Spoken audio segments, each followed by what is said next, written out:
Happy Monday. I am worn out. I didn't even have to start till 6. It's so hot out today. And my air conditioner in the mixer is competing with the outside air.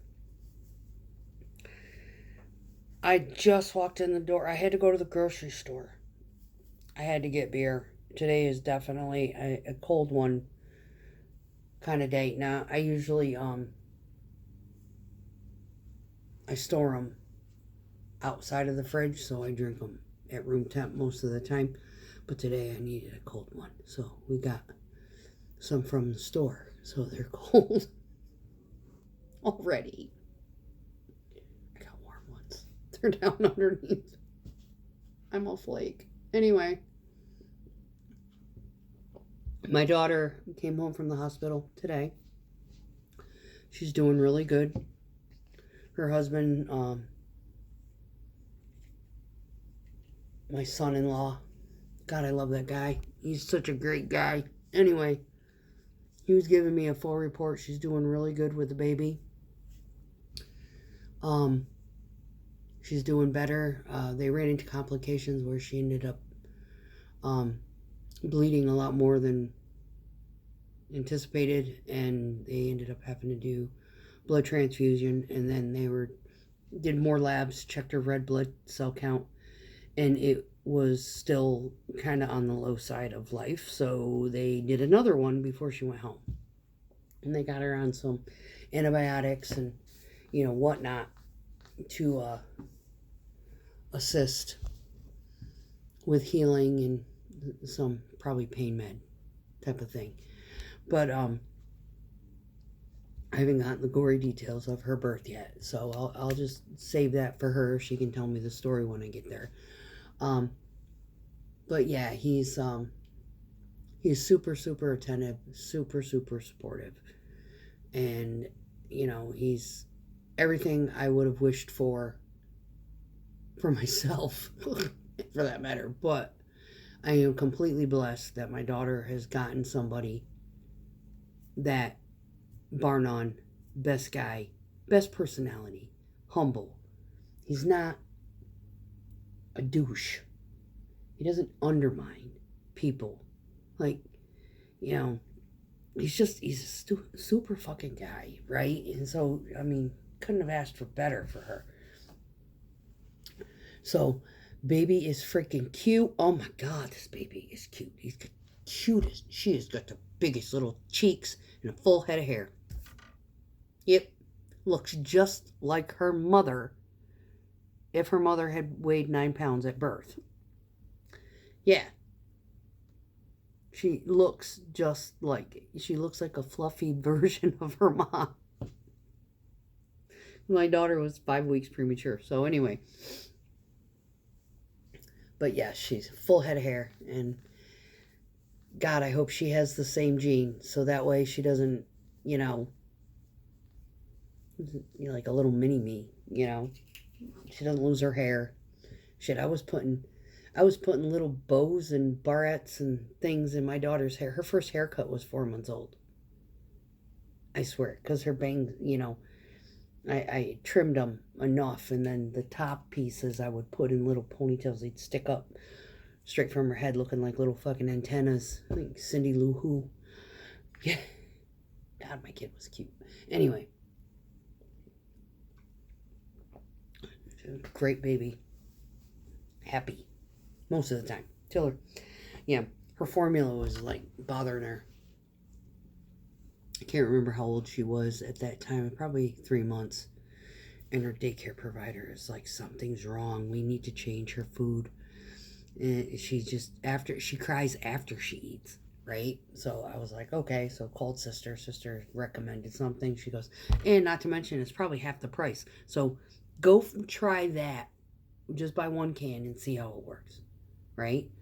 So that's what I did. And that was what my daughter was on for the rest of the time that she needed formula. But anyway, my day started off with a flowable job and it ended with a flowable job. The first job was fun. Sat there and followed the utility people around town, filling spots, right? Great bunch. And then went to a pump that destroyed me. Just absolute destroyed me. And the pump operator was a complete flake because he could have taken one of the crew members to help him keep the concrete going through the screen because his vibrator had taken a shit. So there wasn't anything agitating it down into the basket. It was stacking up. What a pain in the ass that was. And yeah, it popped all over me and I was mad as fuck. Anyway, I scolded him. And then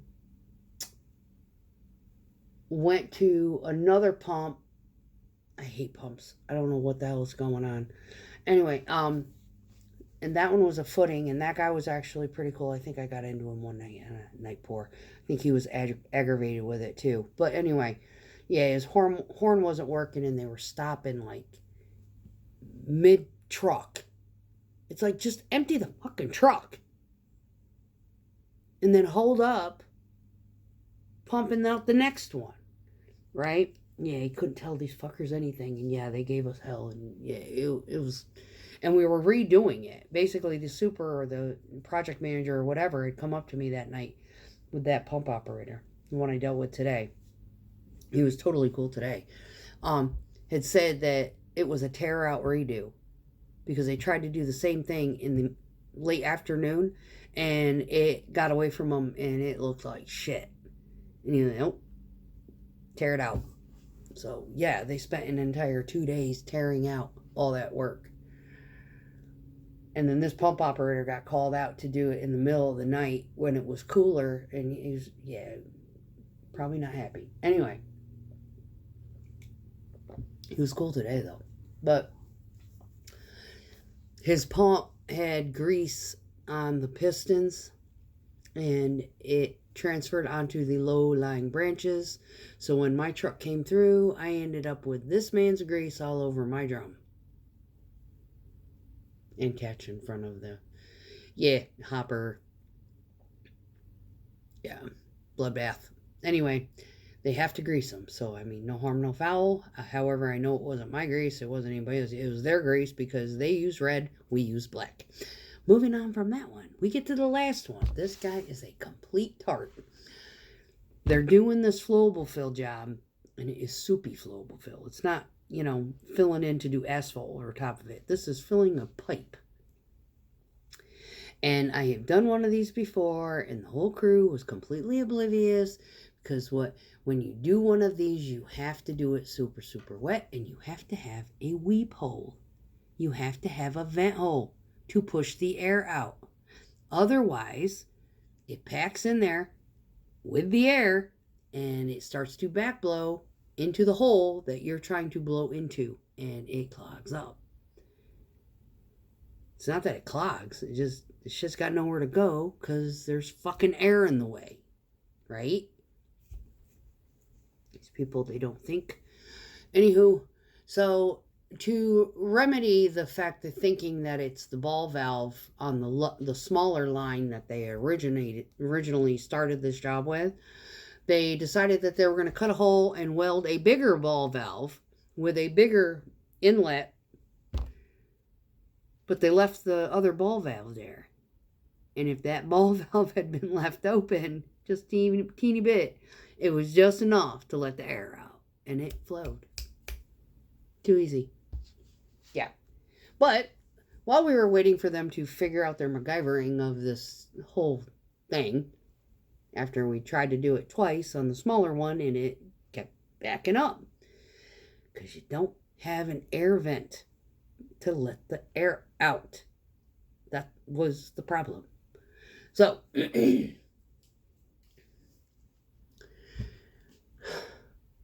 one of this dude's little assistant helper dudes, he comes out and he starts spraying off the street. And I'm looking at him like, we aren't even 2 yards in. That's the first thing. I'm already down 70 gallons of water. That's the second issue. 3, if you had laid plastic on the ground underneath your elbow, we wouldn't even be having this conversation. If you want to clean the street, we'll do it after I'm done. I will let you drain my tank.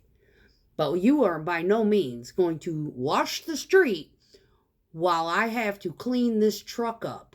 A whole damn truck I've got to do. Because it's splashing and spitting and speckling and freckling and the whole fucking 9 yards, right? Well, he didn't like my attitude. Well, one, it's my water. You want to wash the street, use your own fucking water. You're the one who didn't buy plastic to protect the road. Come on. You're a professional, right? Think like one.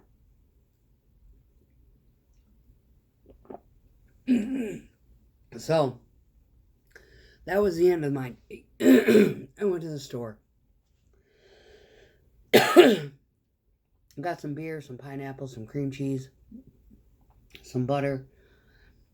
I got a couple chicken breasts in there that are pre-cooked. I'll probably eat one cold with some bread and some cream cheese and have a little bit of pineapple and call it a day as far as eating, because I am really walking the door. I really wasn't even that hungry. I need to decompress because I need to get this sewing done, and it's almost done. This one's going to go together way easier than the first stuff that I made. Oh my God. The bumper rail was so long. I wanted to do it all in one piece. It's kind of confusing. So she may get frustrated with it and be like, what were you thinking? As I got this. When I get there, I'll fix it for her.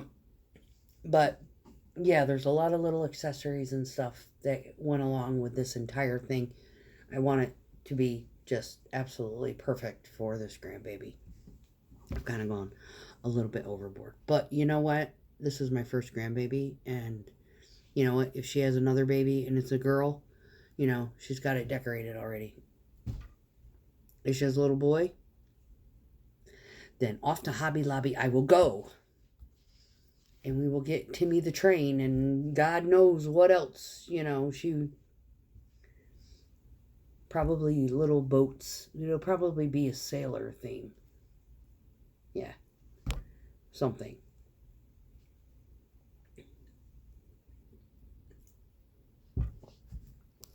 However, I'm very excited about going out there in a month and seeing his family, because I love his parents. His parents, they're great people. They really are. His mom is super, super nice. And she showed me around, you know, the city. We went to Hobby Lobby.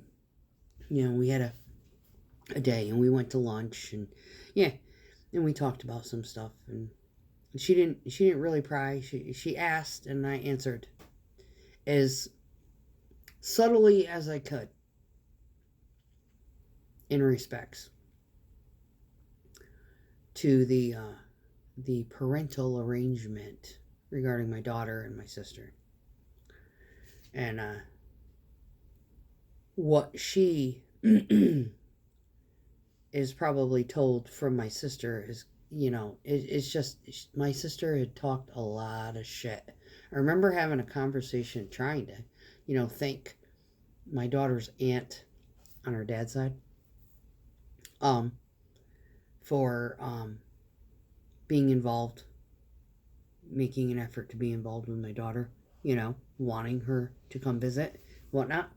And even his family had called up my sister in respects, saying, no, you can drop her off and she can hang out with us. And my sister refused to let my daughter out of her sight.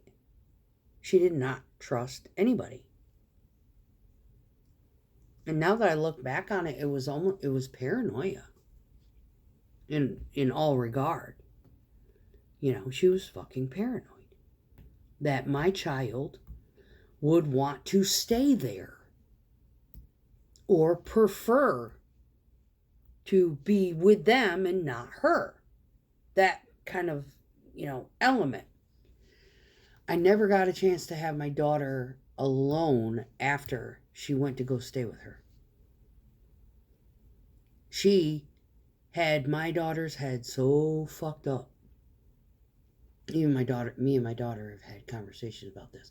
But this is what happens when you have a manipulation and an overbearing, over-controlling parental figure. It doesn't even necessarily need to be a parent. In this case, it was my sister. She's an aunt to my daughter. And she literally, my daughter she had an eating disorder because the only thing she could control was what she put in her mouth. Everything else was like literally, my sister had control over everything. And I knew my daughter was not happy. However, my daughter, she did raise my daughter. She did protect my daughter in that regard. My daughter has a little bit of gratitude. What is that word? She feels like obligated in a way. Like manipulation, obligation, to be connected. My sister has never cut the apron string. She's never let these two just be them. She's always up in their shit like every other fucking day. She just doesn't let them be married and have their own friends and their own life and, whatever. That I do. I let them. It's like, if you need me for something, give me a call. I am way out here. There is nothing I can do immediately, but if you run into a stitch, I'm here for you. If they ran into a stitch and he need, school or, bills or something, he knows he could call me anytime. Send me a message. Hey, we got a little bit of a financial bind. Can you help us out for a little bit? I just love the guy. I just absolutely love the guy. His family is wonderful. My sister feels as though it's a competition. I'm not competing with my sister for notoriety in regards to where I stand with my daughter. My daughter knows that I am her mom, and if anything I need to do to make sure that her and her husband have a long, happy, healthy marriage, I am going to go to bat for her. My sister only keeps in contact to keep the strings attached. She doesn't do a great deal of anything extraordinary to benefit my daughter and her husband. I do a lot of, I was sending them, I wasn't calling her every week either. I wasn't checking receipts or anything like that. I was just, what do you need? She was like, well, food has just gone up, and, she was really struggling. I was like, I didn't even know the money stopped. I thought it was still coming. She was like, oh, it stopped. I was like, oh, well, shit, why didn't you call me? She was like, I didn't feel bad. I'm like, what? He's going through fucking medical school. All right? He's in residency. They're barely earning $15 an hour, doing that. My daughter had, she was working in retail. And she had a really good paying job, and she can go back. But right now, she's got a baby, and daycare is ridiculous. If there is anything that the government could fucking do for anything, for these families or single moms across the board, is fucking daycare. Period. Doesn't matter how much you earn. Now, I mean, yeah, if you got one person earning 6 figures a year, yeah, you can probably expenditure, right? But if you got one person earning 6 figures a year, the other one doesn't need to work. I know that I got 6 figures a year. If I had a spouse, they wouldn't need to work to keep my standard of living, where it's at, right? And still be able to afford to feed a family, kind of thing. There's a certain element of dynamic when you look at single moms, especially single moms. It doesn't matter what they fucking earn. they're a single mom, they need to have discounted daycare. At least government cover half. If they're single mom and they ain't earning $100,000 a year, government needs to cover it to keep them in the workforce.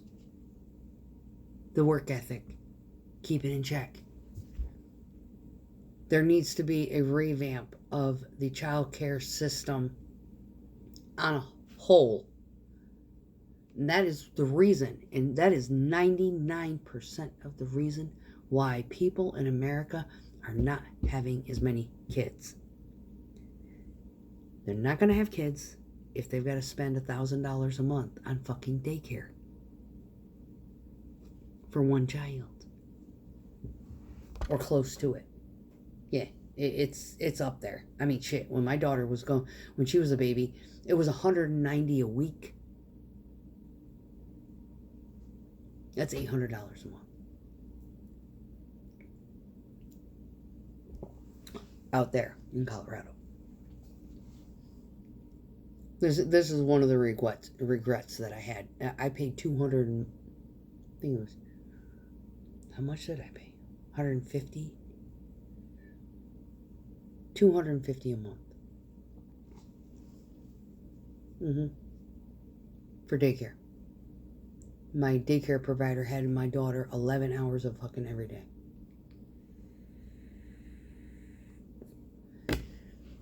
I had a network. I had people. Worst mistake I ever made for me and my child was to pack up and leave my network. I could have gone anywhere. I could have worked at Walmart for $10 an hour. Because I had a network of people that loved me and loved my kid, it would have been easier on me earning less money staying put in Alabama than it destroyed me moving all the way out there and struggling even with my father doing free daycare. I still struggled.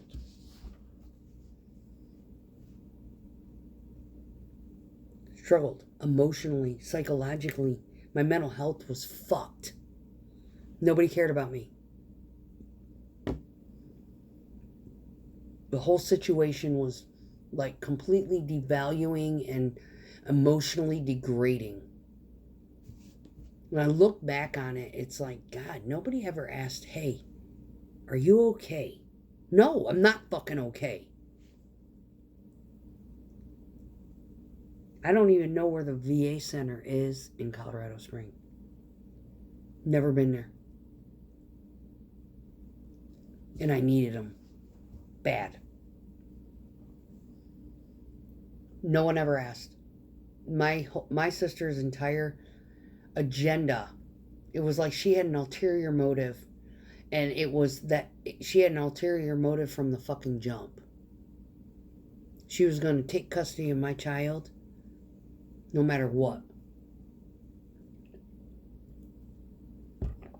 She did not want me in that kid's life, period. She did everything she could to try to fucking destroy me.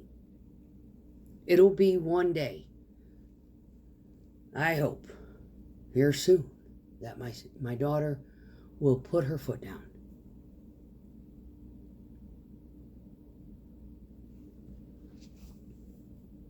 And say enough is enough. No, you're not grandmother. You're great aunt. She's the grandmother. My sister's crazy psycho husband that my son-in-law hates. I hate, my stepdad hates. We all see through it. My daughter doesn't, she's like, what do you see? I said, I can see it. She had asked me. We had a conversation one day. She was like, yeah. He pushed a trunk in front of the bedroom door because he was afraid the psycho was going to come through it. I said, you're shitting me. She was like, no. He said he sensed psycho vibes. I was like, wow. Oh, I didn't entirely go that far with it, but I said he is definitely a fucking odd cat, and he undermined me, and I have literally lost all respect for him. I just don't have a fucking tolerance for somebody like that. So, yeah, I have a hard time with people who undermine people. Really. I have had it done to me. I have seen it done to finishers. Yeah, I just had a situation like last week. We called up dispatch to order 10 more, and his boss undermined him, ordered 6, and they ended up getting a delivery charge because I hauled out the last 4 that we had originally wanted. But it ended up going on 2 trucks. No go. The guy's perceptions of it and my perceptions of it, but I just go with what they say, were undermined. And they ended up with a $125 fee on top of it. That kind of thing. You know, my sister's husband undermined me in regards to my knowledge of weapons. You know, I was a unit armor. Yeah. We had a friend of ours. She was selling a hunting rifle. I was interested. I just wanted to look at it. I wanted to feel it. You know. And I just wanted to feel it. How, how it sat. And he tugged it away. Not in the house. It wasn't even loaded. I looked at him like, are you on dope, you fucking crazy coot? Fuck is wrong with you? Undermine me.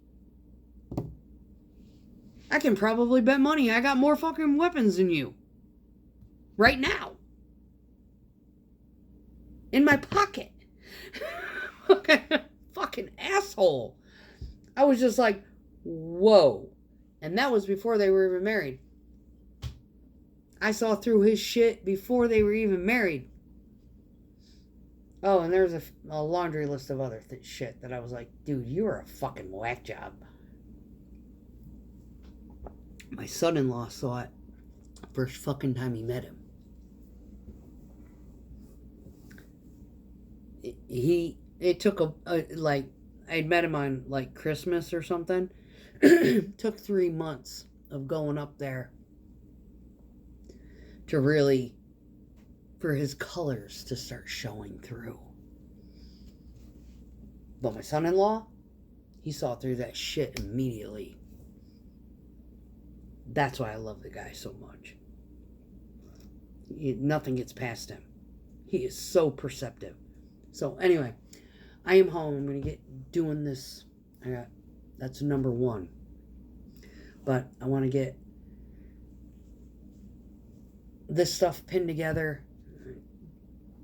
I think I have enough of this to trim the little blankie a little bit. Wish me, I gotta fucking hope. And get the I have the quilt batting down here in the basket, so that is my goal tonight, is to get the rest of this front piece all set up and get the back and the quilt batting all set up and figure out where I'm going to put the lace, get it pinned up, and then I can start quilting it with my fun little bows and ivy print. Yep. And yeah, I might wind a couple extra bobbins. I don't have to stop and do it. I've got a few blanks that I can get preset. But anyway, y'all, I'm a very happy grandma. I am very, very busy and doing all of this outside of this crazy work day. Started at 6 this morning. I got into my house at almost 6 o'clock at night. So I've been gone from my house more than 12 hours. I left at 5:30 this morning, but I got to be back into work 5:30 tomorrow morning.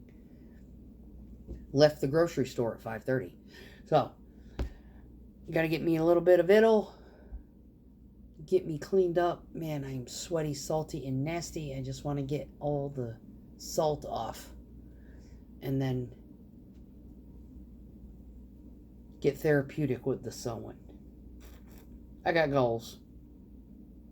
But yeah, that's the update. And all the drama and all the thing, my work and what I deal with. So, if anybody can resonate,